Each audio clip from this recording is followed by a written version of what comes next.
ये तो गुड़ खाएंगे गुलगुल्ला से परहेज, किसको बेवकूफ बना रहे हैं लोग? आपको जानता नहीं है क्या? पूरा बिहार की जनता जो है राजनीतिक रूप से परिपूर्ण है, तो उसके लिए बड़ा व्यक्तित्व बनाना पड़ता है, बड़ा दिल बनाना पड़ता है, बड़ा मन बनाना पड़ता है।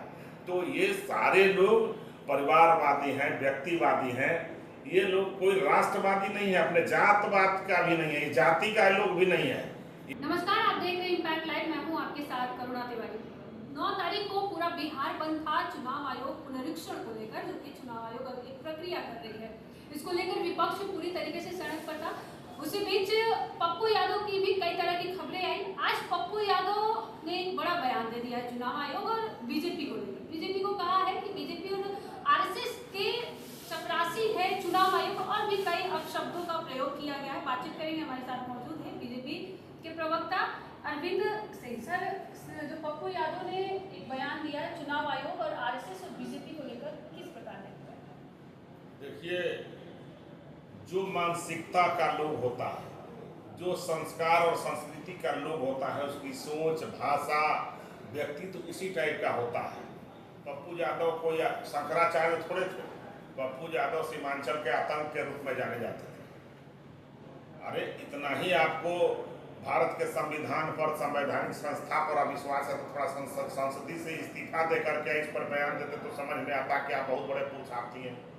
लेकिन आप एक संविधान के तहत आप लोकसभा के सांसद बने हुए हैं और संविधान की व्यवस्था पर आपको विश्वास नहीं है। ये तो गुड़ खाएंगे गुलगुल्ला से परहेज, किसको बेवकूफ बना रहे हैं लोग? आपको जानता नहीं है क्या? पूरा बिहार की जनता जो है राजनीतिक रूप से परिपूर्ण है। वो दूसरे को बताता है, दूसरे लोग बिहार की जनता से शिक्षा लेते हैं। अरे ये सब वही है, एक ही चट्टे बट्टे के लोग हैं। कोई पारिवारिक गतिविधि वाले कुछ लोग जो है पारिवारिक परिकल्पना से जातिवादी परिकल्पना का बात करते हैं, इसलिए विकास नहीं कर सकते हैं। राष्ट्रवाद की सोच नहीं है उनको, परिवार से बाहर नहीं निकलने वाला।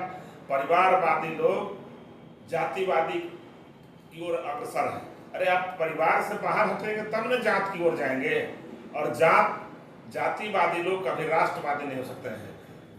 क्योंकि राष्ट्र में सब लोग रहता है, सभी का राष्ट्र है, तो उसके लिए बड़ा व्यक्तित्व बनाना पड़ता है, बड़ा दिल बनाना पड़ता है, बड़ा मन बनाना पड़ता है। तो ये सारे लोग परिवारवादी हैं, व्यक्तिवादी हैं। ये लोग कोई राष्ट्रवादी नहीं है, अपने जातवाद का भी नहीं है, जाति का लोग भी नहीं है। ये सब लोग अपना दुकान कैसे चलता रहे बस उसी के काम करते हैं।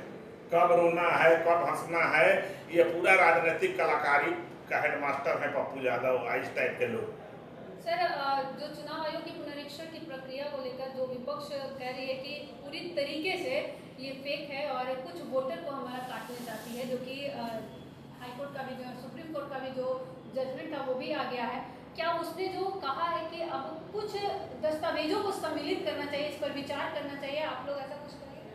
सुप्रीम कोर्ट जैसे ऑटोनॉमस है, उसी तरह से चुनाव आयोग भी ऑटोनॉमस संस्था है भारत के संविधान का।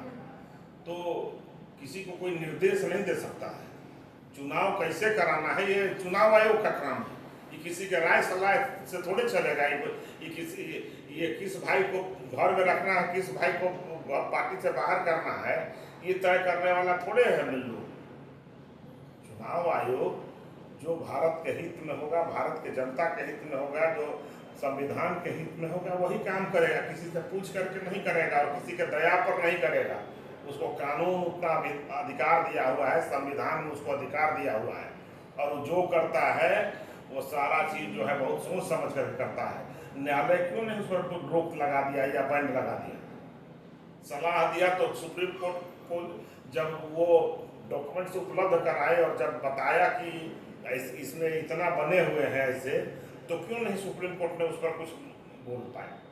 तो हर चीज़ का देखिए, न्यायालय का अपना काम है, चुनाव आयोग का अपना काम है। 9वां फेल विद्यार्थी अगर भारत के संविधान हाथ में लेकर के घूमेगा, उसके चलते उसको ज्ञान थोड़े हो जाएगा। आरजेडी कह रही है कि इसमें पुनरीक्षण के बहाने आप लोग पूरे देश भर में एक तरीके से एनआरसी पिछले दरवाजे से सेट करना चाह रहे हैं। आरजेडी का मतलब होता है राजसी प्रवृत्ति, जलादी संस्कृति और दलालों से भरा हुआ दल, जिसको कहते हैं राजद। राजद में कभी भी संविधान, संस्कार, संस्कृति से कोई मतलब नहीं है। ये लूट मार की पार्टी है, उसी पर विश्वास करता है।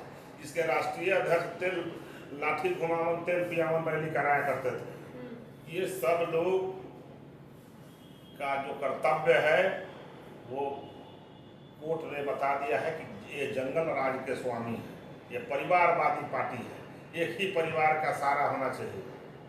आजीवन राजद के राष्ट्रीय अध्यक्ष हैं श्री लालू प्रसाद यादव जी, आजीवन नेता प्रतिपक्ष वो भी रहेंगे, अगर नहीं उस भूमिका में आजीवन उसके नेता हैं युवराज हैं तेजस्वी यादव जी। सब फिक्स पद है, उस पर दूसरे को कोई को नहीं जाना। कोई वंश का, यादव वंश का कोई नहीं जा सकता है, न मुस्लिम कोई बन सकता है, सिर्फ आईवास करने के लिए, लोगों को ठगने के लिए।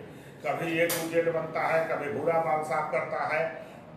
चूंकि लोग अब विकास पसंद कर रहे हैं, जात पात से ऊपर उठ गए, राष्ट्रवाद की राजनीति हो रही है, तो अब ये मानसिक रूप से पागल हो गया है राजद के लोग।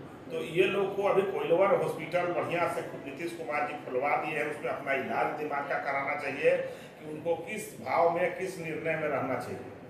तेजस्वी कह रहे हैं कि इस बार बिहार विधानसभा चुनाव में जनता दिखा देगी कि किसके साथ है, क्योंकि सत्ता बदलाव। हाँ, वो ठीक बोल रहे हैं, जनता दिखा देगी और वो देखने लायक भी नहीं रहेंगे। इस बार देखने लायक भी ना ना, कहाँ, दूर दूर तक कोई गुंजाइश नहीं है।